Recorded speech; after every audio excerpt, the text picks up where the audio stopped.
सोने में चीन चुपचाप बड़ा खेल खेल रहा है और अब चीन का ये गेम पूरी दुनिया के सामने आ गया है। ड्रैगन की इस चाल का सीधा असर सोने की कीमतों पर पड़ना तय है। सोने में बड़ी सुनामी आ सकती है। दुनिया के बड़े निवेश बैंक में शामिल गोल्डमैन सैच ने भी इस पर एक बड़ा दावा कर दिया है। पूरा मामला क्या है, आज सोना चांदी के इस खास शो में हम आपको पूरे विस्तार के साथ बताने जा रहे हैं। नमस्कार, मैं हूं सौरभ दीक्षित और आप देख रहे हैं विस्तृत।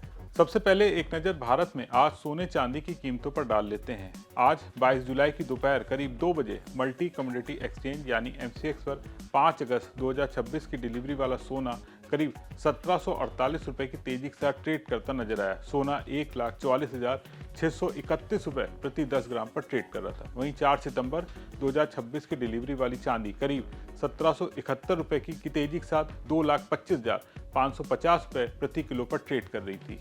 अब बात करते हैं चीन की। चीन चुपचाप भर भर कर सोना खरीद रहा है। सोचिए, अगर कोई देश चुपचाप हर महीने टनों टन सोना खरीद रहा हो लेकिन उसके आधिकारिक आंकड़ों में इसकी पूरी तस्वीर साफ ना हो तो इसका असर सिर्फ उस देश तक नहीं बल्कि पूरे गोल्ड मार्केट पर पड़ सकता है। यही दावा किया है दुनिया के सबसे बड़े निवेश बैंकों में शामिल गोल्डमैन सैच ने।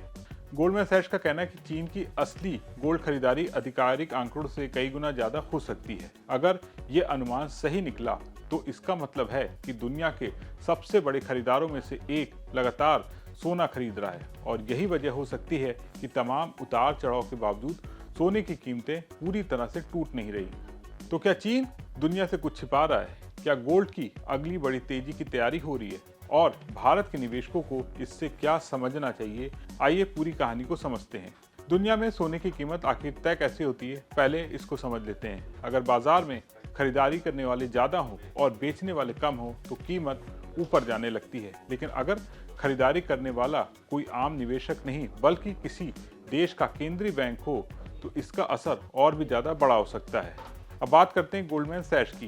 बैंक की ताज़ा रिपोर्ट के मुताबिक मई 2026 में चीन के केंद्रीय बैंक ने आधिकारिक तौर पर सिर्फ 10 टन सोना खरीदने की जानकारी दी है, लेकिन गोल्डमैन सैच का दावा इससे बिल्कुल अलग है। रिपोर्ट कहती है कि लंदन OTC यानी ओवर द काउंटर मार्केट के आंकड़ों को देखें तो चीन की वास्तविक खरीद 48 टन से ज्यादा हो सकती है, यानी आधिकारिक आंकड़ों से करीब 4.8 गुना ज्यादा। ध्यान देने वाली बात यह है कि ये गोल्डमैन सैच का अनुमान है। चीन ने ऐसी किसी अतिरिक्त खरीद की आधिकारिक पुष्टि नहीं की है।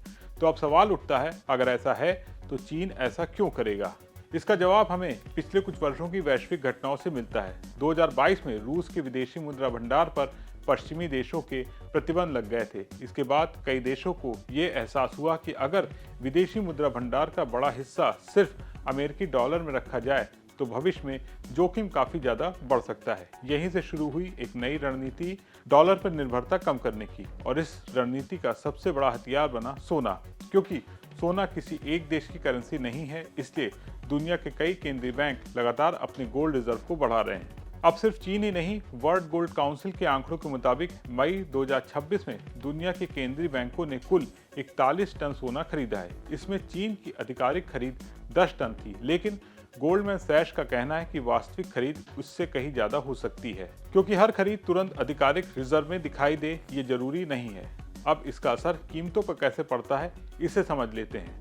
अगर बाजार में कोई बहुत बड़ा खरीदार आ जाता है और लगातार खरीदारी करता रहे तो कीमतें नीचे एक मजबूत सहारा बन सकती हैं। गोल्डमैन सैच इसी सहारे को प्राइस फ्लोर कह रहा है। मतलब अगर अमेरिकी डॉलर मजबूत भी हो जाए तो ब्याज दरें लंबे वक्त तक ऊंची रहें, तब भी सोने की कीमतों में बहुत बड़ी और लंबे वक्त तक रहने वाली गिरावट मुश्किल हो सकती है। लेकिन कहानी का एक दूसरा पहलू भी है। अगर अमेरिका का फेडरल रिजर्व ब्याज दरें लंबे वक्त तक ऊंची रखता है तो डॉलर मजबूत रहेगा, और मजबूत डॉलर आमतौर पर सोने पर दबाव डालता है क्योंकि सोना ब्याज नहीं देता, जबकि डॉलर आधिकारिक निवेश ज़्यादा आकर्षित हो जाते हैं। यानी आने वाले कुछ महीनों में सोने में उतार चढ़ाव जारी रह सकता है।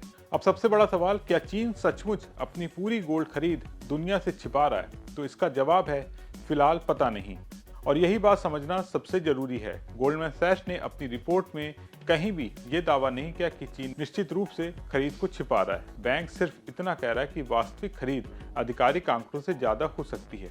इसके पीछे कई संभावनाएं हो सकती हैं। हो सकता है कुछ खरीदारी दूसरी सरकारी एजेंसियों के जरिए की गई हो सकता है रिजर्व का पूरा डेटा बाद में सार्वजनिक किया जाए, या फिर OTC मार्केट में हुई खरीद बाद में आधिकारिक रिजर्व में जोड़ी जाती हो। इनमें से किसी भी संभावना की फिलहाल कोई आधिकारिक पुष्टि नहीं हुई है। तो आखिर में सबसे अहम बात, गोल्डमैन सैक्स अब भी सोने को लेकर बुलिश क्यों है? बैंक ने साल 2026 के अंत तक सोने का लक्ष्य $4,900 प्रति ट्राई ऑunce रखा है। बैंक का मानना है कि अगर केंद्रीय बैंकों की खरीदारी जारी रहती है और दुनिया में भू राजनीतिक तनाव बने रहते हैं तो लंबी अवधि में सोने की तेजी खत्म नहीं हुई है। अब भारत के निवेशकों के लिए इसका क्या मतलब है? अगर आप पिछले कुछ हफ्तों से महीनों में सोना खरीदने की सोच रहे हैं तो कीमतों में उतार चढ़ाव के लिए तैयार रहिए। लेकिन अगर आपका नजरिया कई सालों का है तो ये समझना जरूरी है कि दुनिया के सबसे बड़े संस्थागत खरीदार यानी केंद्रीय बैंक अभी भी सोने में दिलचस्पी दिखा रहे हैं।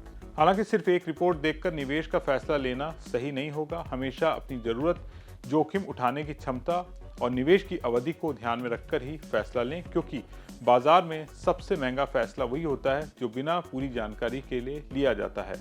आप चीन की ताबड़तोड़ सोने की खरीदारी पर क्या सोचते हैं? गोल्डमैन सैक्स के इस दावे पर क्या सोचते हैं? कमेंट करके जरूर लिखें। आपको हमारे शो सोना चांदी कैसा लग रहा है ये भी लिखना ना भूलें और बिजनेस जगत की तमाम बड़ी खबरों को देखने के लिए बने रहें विस्तार के साथ।